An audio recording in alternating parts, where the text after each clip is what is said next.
पाकिस्तान हुकूमत 1 अरब 43 करोड़ डॉलर कर्ज़ जूं अदायगियूं मुकमल करे वरितियूं आहिनि।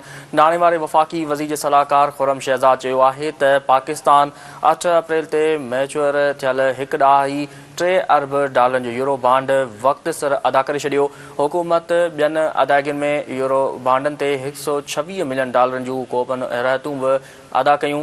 खुर्रम शहज़ाद जो वधीक चवणु आहे त अॼु जून मजमूई कर्ज़ अदायगियूं 1 अरब 42 करोड़ डॉलर खां वधी वयूं आहिनि। परॾेही मालियाती दबाव बावजूदि अदायगियुनि में का बि रुकावट नाहे आई। नाणे वारे वज़ीर जे सलाहकार मूजिबि अदायगियुनि सां आलमी सीड़पकारनि जो पाकिस्तान ते एतमाद वधीक बहाल थींदो। अवां खे आगाह करे रहिया आहियूं अहम ख़बर जे हवाले सां त पाकिस्तान हुकूमत 1 अरब 43 करोड़ डॉलरनि कर्ज़नि जूं अदायगियूं मुकमल करे वरितियूं आहिनि। नाणे वारे वफ़ाक़ी वज़ीर जे सलाहकार खुर्रम शहज़ाद चयो आहे त पाकिस्तान 8 अप्रैल ते मैच्योर थियल 1.3 अरब डॉलरनि जो यूरो बांड वक़्त सिर अदा करे छॾियो। हुकूमत ॿियनि अदायगियुनि में यूरो बांडनि ते 126 मिलियन डॉलरनि जूं कोपन रियायतूं बि अदा कयूं। खुर्रम शहज़ाद जो वधीक चवणु आहे त अॼु जूं मजमूई कर्ज़ अदायगियूं 1 अरब 42 करोड़ डॉलरनि खां वधी वयूं आहिनि। परॾेही मालियाती दबाव बावजूदि अदायगियुनि में का बि रुकावट नाहे आई।